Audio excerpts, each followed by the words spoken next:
The film begins with shots from a United States Marine Corps base, where some members are seen enduring severe training.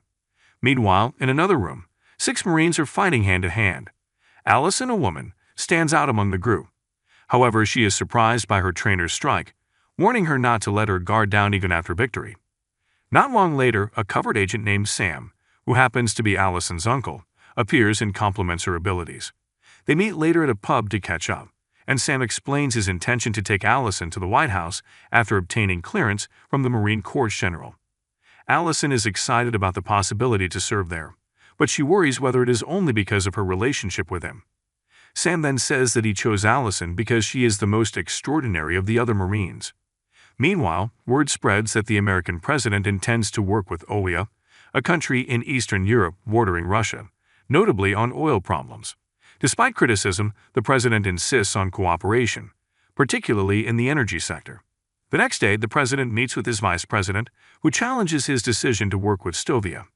According to her, this choice is fraught with controversy because the mafia controls the majority of the oil in Stovia. However, the president stands steadfast in his choice. Allison, who is now stationed at the White House, is directed by Sam to prepare to accompany the president to OEA in order to cement the two countries' partnership. Following that, Sam informs Allison that she will accompany him to OEA tomorrow to accompany the president on Air Force One, the U.S. government's advanced and opulent aircraft. Allison is surprised to hear this because she has always wanted to ride aboard Air Force One since she was a teenager. Later that evening, the scene moves to OEA, notably General Rodov's headquarters, where Rodov is vehemently opposed to the president's choice to work with the United States. In fact, Rodov has already kidnapped an OEA prime minister who supports this cooperation and has ordered his right-hand man to assassinate the prime minister. As the commander in charge of Stovia's oil, Rodov is concerned that if Stovia cooperates with America, he would be marginalized and lose control of his country's resources. The scene shifts to an Air Force One pilot arriving home to discover his family held captive by Rodov's henchman, Nikolai. At that point, Nikolai orders the pilot to notify the president's staff that he will be unable to work tomorrow. Despite obeying, Nikolai brutally murders the pilot and his family. On the other hand, one of the American spies is testing concealing airplane logistics data before getting into his car when he is abruptly attacked from behind and knocked out. Unexpectedly, the man who attacked him is one of General Rodov's thugs, Joan. Joan quickly gains access to the aircraft logistics data, which is subsequently successfully controlled by Rodov's gang. Allison is delighted the next day to board Air Force One for the first time. She is struck by its magnificence. Sam hastily invites Allison to board since they need to be inside the aircraft before the president arrives. Shortly later, America's president, dubbed Falcon, comes and boarded the jet. When Falcon aboard, he is led to his private room as the plane prepares for takeoff. Nikolai has infiltrated as the pilot without their knowledge, while Joan eliminates another agent in the back compartment. That night, after the plane is taken off, one of the pilots attempts to contact the control center. However, the control center is unable to contact with them since their server has been compromised. At the same moment, Nikolai quickly destroys both pilots and notifies Rodov that Air Force One is now completely under their control. Meanwhile, at a press conference on board the plane, a journalist challenges the president about working with Stovia. The president says that it is at the request of S-President, since there is a lot of oil there, but it rarely goes into the state treasury. Meanwhile, Nikolai secures access to the plane's sound system, enabling Rodov to address the passengers. When Rodov is connected, everyone is stunned since they have just discovered that the plane they are on has been hijacked. Rodov then adds that the president is now helpless because they have stolen all of the satellite servers. Thus, for the time being, the president should follow Rodov's orders. Realizing the president is in danger, Sam, the head of security, promptly requests the president to enter a special room with 2 agents, and then instructs all passengers to remain calm in the center room. He assigns 1 agent to protect them, while the remaining security agents are instructed to disperse and seek for the infiltrators. Shortly after, one of the agents guarding the passengers is unexpectedly slain by a journalist from Movia, who turns out to be one of Rodov's thugs. This journalist, accompanied by another individual, reports that there are now 4 infiltrators on the plane.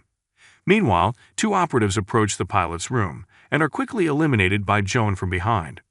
Joan then uses a coded knock to signal Nikolai, who declares their possession of Air Force One and orders the president to leave the secure area. Nikolai threatens to hurt the passengers if the president refuses. Nikolai shakes the plane to demonstrate their control, causing shrapnel to pierce Sam's leg. Sam then informs Allison that her primary responsibility is to guard the president and directs her to transfer to another place while he tends to his leg wound. Meanwhile, Nikolai continues to encourage the president to leave the secure area, giving him a 20-second limit and beginning to count, as they will not fool around with their threats. Eventually, the president gives in and walks to the middle chamber, where the passengers are detained. Joan kills 2 agents who are guarding him from behind while he moves. The president is then led to the B-class cabin, where Rodov insists that he make a video announcement ending the partnership with OEA and expressing hostility toward its president and citizens. Rodov gives the president an hour to create this confession video. Meanwhile, the journalist, one of Rodov's henchmen, holds the president under control, but his attention is drawn away, allowing the president to resist briefly before being subdued again. Joan, on the other hand, prepares to enter the B-class cabin by knocking 5 times, which Allison notices. Joan then exposes the presence of Allison and Sam, forcing the journalist to look for them while waiting for the president. Allison knocks on the door 5 times after the journalist has left, and it is eventually unlocked. Joan and Allison fight, but Allison, who is extremely proficient in close combat, eventually defeats Joan. The camera then cuts to one of the henchmen in the passenger cabin, who is shown keeping an eye on the hostages, who include officials and prominent figures. He suddenly senses movement in the opposite room, where Sam is located. When he tries to overpower Sam, a journalist appears and points a revolver. Unable to contact Joan, who has already been killed by Allison, the journalist alerts Nikolai to the situation. Hearing this, Nikolai puts the plane on autopilot and rushes to Joan's location. Meanwhile, Allison and the president are confused of their next steps. A journalist warns Allison to surrender, threatening to kill her Uncle Sam. The journalist then instructs Sam to urge Allison to surrender immediately. Sam, on the other hand, begs Allison to prioritize defending the president and warns her not to surrender, knowing they would all be slaughtered. Angered at Sam's disobedience, the journalist shoots him and the captives without hesitation. Allison is heartbroken after hearing the gunshots. She realizes Sam has most likely been dead. She hurriedly begs the president to get to the emergency room as they prepare to parachute out of the jet. Allison manages to shoot Nikolai when he appears, but accidentally grazes the president's hand while doing so. Fortunately, the injury is not severe. Allison and the president then parachute out of the plane. Meanwhile, the journalist and his comrade are frustrated after discovering the 2 have escaped. The journalist instantly informs Rodov that the president and one of his agents had parachuted into an area near the valley bordering Russia. When Rodov receives this information, he orders his troops to destroy Air Force One while they search for the president's landing location. Meanwhile, the Air Force One control center is in a panic as the plane disappears off radar. They swiftly notify the White House officials about the issue. Mark, the presidential chief of staff, instantly tells the vice president of the absence. During a discussion, the vice president shows anxiety over the president's survival, and Mark hesitantly admits that surviving plane disasters is uncommon. Hearing this, the vice president orders Mark to proceed to SJ to seek assistance in the hunt for the crash victims. Meanwhile, Allison and the president have safely arrived and are seeking refuge. Allison proposes they move to higher ground to increase their chances of receiving a signal for aid. At the same time, General Rodov deploys a large contingent to search the valley for the president and Allison. After wandering all day, Allison and the president come across a cottage in the wilderness and decide to spend the night there. Inside, Allison administers to the president's injured hand while reflecting on the apparent betrayal that resulted in the hijacking and how they learned about Sam, Allison's uncle. Allison and the president then sit in a corner of the hut and talk about their experiences. The president also apologized for Sam's death. Allison shares her affection for Sam, who has cared for her since her parents died.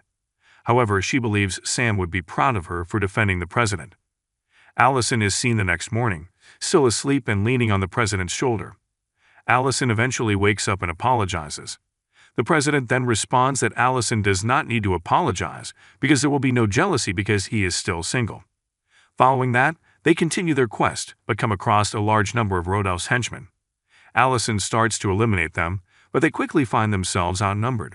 In the end, the president considers surrendering, realizing that they cannot overcome Rodov's forces.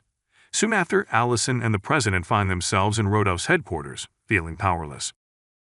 Allison is devastated by her failure to do her duties, especially since Sam had placed his trust in her. After that, Rodolph and his men take the president to another room, leaving Allison with Rodolph's right-hand man. As they travel, Rodolph shows his contempt for capitalists who would devastate his homeland. The president responds that Rodolph was aware that this partnership would benefit both countries, but he rejected because he controlled the oil in Stovia without sharing any earnings with the government. In the room, Rodolph wants a confession video ending the partnership with Estovia and blaming the president of Oia of causing the turmoil. When the president hears this, he protests, wanting to die immediately, but Rodolph threatens Allison, forcing him to comply. He gives him 1 hour to decide. Meanwhile, Rodolph's right-hand guy attempts to harass Allison, but she fights back and kills him. She quietly eliminates their foes in another room. On the other hand, the president grudgingly obeys Rodolph's commands to spare Allison from suffering. Soon later, 2 makeup artists arrive to change the president's clothes and apply cosmetics before filming the confession video. Meanwhile, Allison equips herself with a rifle and launches an attack on Rodolph's thugs in the room, just as the president prepares to record. Allison fights back, causing chaos. During the gunshots, Rodolph and the president discover Allison is behind it. Shortly afterwards, Allison defeats all of Rodolph's soldiers, leaving him alone with the president. Rodolph demands Allison's surrender and threatens to assassinate the president without hesitation. At a pivotal juncture, Rodolph shoots Allison's arm. As Rodolph is about to finish Allison off, the president kills him from behind. In the end, both Allison and the president survive. The next morning, Mark, the president's chief of staff, discovers the president and Allison. Mark is relieved to see the president alive and encourages him to leave for a nearby airstrip and fly back to America. However, the president declines, sending Mark to treat Allison's wounds instead. Finally, Mark agrees, stating that Allison has won. Allison recalls her prior trainer telling her not to let her guard down, even when she felt successful. Allison inquires whether the Special Forces men treating her are part of a mixed unit. They corroborate her question, so she asks if they know Commander Alex. The soldiers affirm that he spoke with Commander Alex last week. However, Allison murders them unexpectedly. She then admits that she had merely made up a story about someone named Alex. The troops admit to knowing Alex, although he was not a commander, but rather the proprietor of a bakery near Allison's home.